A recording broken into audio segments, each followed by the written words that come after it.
mua se häiritsi ihan suunnattomasti.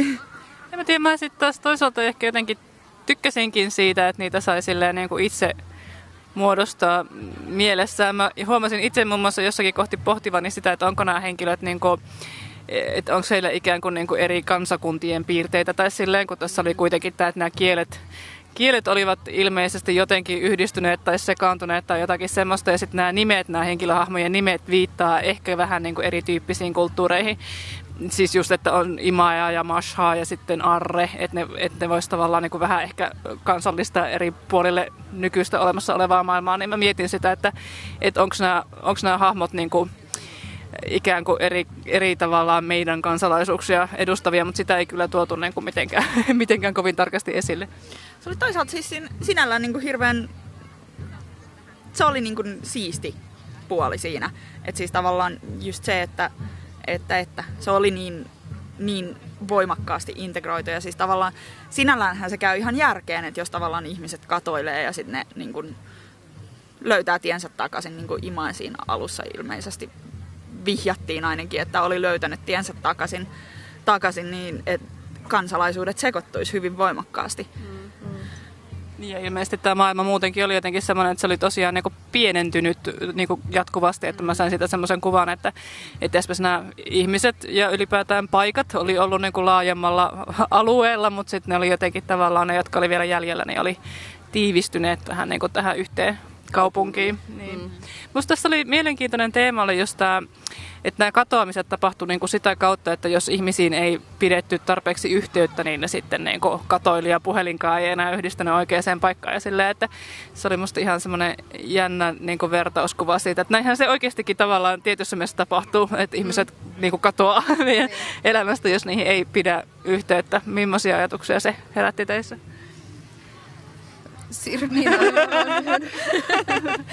No siis, niin, siinähän se oikeastaan tulikin, että niinku, joo, siis mun mielestä se oli sinällään tehty tosi siististi, että se, niinku, se katoamisen mekaniikka ja näin edelleen.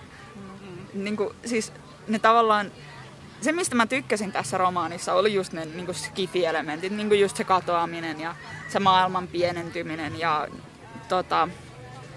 Sitten oli nämä kielet, jotka niin sanottuja vanhoja kieliä palasi. Kerro vähän siitä lisää. Mitäpä siitä voi kertoa? Vanhoja kieliä palasi.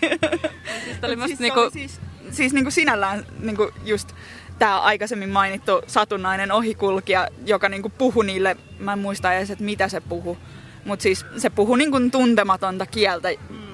Höpötti niille, niin se oli sinällään ihan siistiä. Ja siis niin kuin, kuten sanottu, niin nämä skifi-elementit oli ne mistä mä niin kuin oikeasti tykkäsin tässä maailmassa, tai siis tässä kirjassa. Niin ja siis ne oli rakennettu silleen tosi niin kuin just mystisesti, siis sillä lailla, että just tämä kieliasia oli semmoinen, että lukijana mä ainakin niin kuin itse pohdin, että onko itse asiassa niin, että niillä koko ajan on useita eri kieliä, mutta ne vaan jotenkin jännästi kaikki onnistuu niin kuin lukemaan, ja ikään kuin, että on tämmöinen Baabelin kieli, että ne jotenkin ymmärtävät toisiaan, vaikka ne itse asiassa puhuu eri kieliä, koska sitten siinä tavallaan tuli niitä, että esimerkiksi tällä päähenkilöllä alkoi rakoilla sille, että se ei yhtäkkiä ymmärtänytkään jotain tekstejä, jonka se oli ymmärtänyt aiemmin, tai että joku yhtäkkiä puhuu sille niin kuin tavallaan käsittämättömällä kielellä. Sitten mä mietin, että onko se ikään kuin itse asiassa koko ajan puhunut, mutta että sillä vaan häviää tämä, vai mistä siinä niin kuin tavallaan oli kyse? Sitä mäkin mietin siinä, että välillä mietin sitä, että Arrehan on se, ei saa nukuttua ja se juo liikaa viinaa ja näin edelleen. Mä välillä mietin sitä, että alkaako sillä vaan niinku viina ja unettomuus ja sen semmoinen, että sen takia se ei nyt enää ymmärrä niitä muita tyyppejä.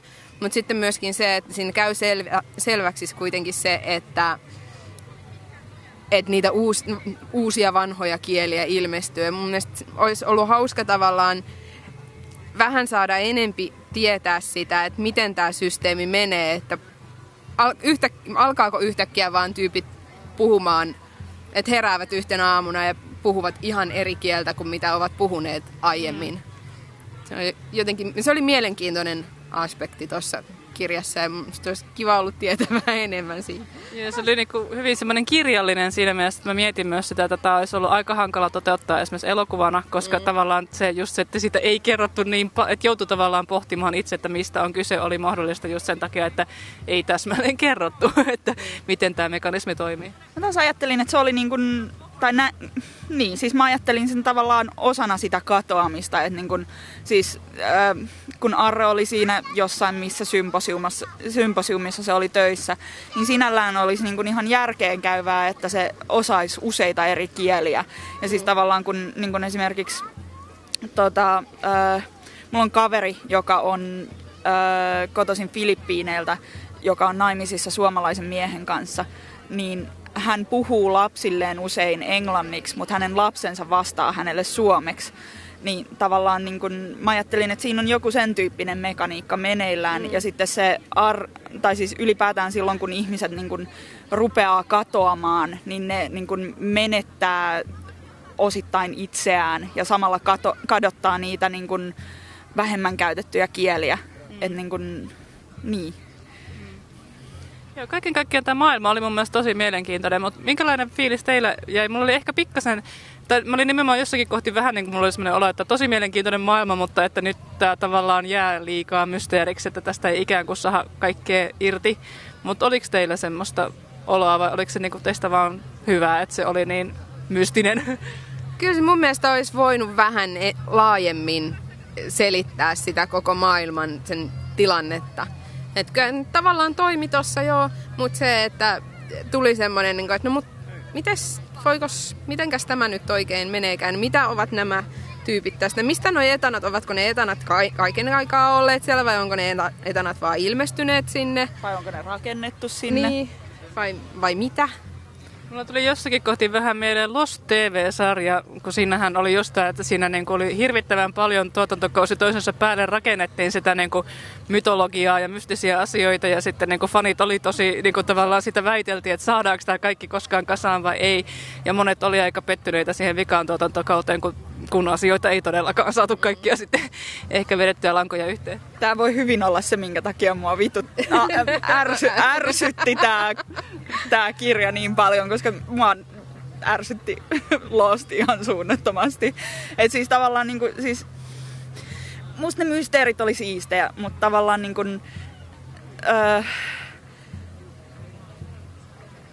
tämän kirjan kontekstissa se ei oikeastaan mua haitannut, että niitä ei koskaan selvitetty, koska se kirja oli niin kuin luonteeltaan kirjallinen. Siis, mikä se on suomeksi? Kyllä se, joo, siis niin sellaista, niin. Mutta sitten taas toisaalta niin kun, se maailma oli mun mielestä niin hieno, että mä olisin halunnut siihen maailmaan kokonaan toisen kirjan, jonka mä olisin sitten toivonut niin kun selventävän sitä maailmaa vähän tarkemmin. Voidaanhan me ehkä toivoa, että jos tähän tulisi jatko-osa, varsinkin kun sitten sen verran ehkä voi kertoa sitä lopusta, että siinä ehkä tietyssä mielessä esiteltiin vielä jopa ehkä toinen maailma, niin selitettävää jäisi. Kyllä joo, mun mielestä tämä rinnakkaismaailma, mikä siellä jotenkin paljastui sitten yhtäkkiä, niin mä olisin siihen kaivannut vähän, että mistä tämä yhtäkkiä tuli, että onko tämä ollut kaiken aikaa, että onko tämä niinku ollut sitten joku tämmöinen, että ne kaikki katoavat ihmiset ja sen semmoiset katoavat paikat, että ne on vaan siirtynyt sitten toiseen paikkaan, vai mitä siinä on oikein käynyt? Joo, ei mulla tohon ole lisättävää. Yes. Onko meillä vielä jotakin tästä sanottavaa vai? Ei kai mitään muuta kuin, että osallistukaa totta kai aina, kuten aina, niin arvontaan osuuskumma on luvannut meille yhden kappaleen lukijoiden kesken arvottavaksi. Joo, ja me tehdään täältä Hanamista myös toinen video. Varmaan toivottavasti tämän videon loppuun tulee sen osoite. Katsokaa ihmeessä sekin. Kiitos. Kiitos. Kiitoksia.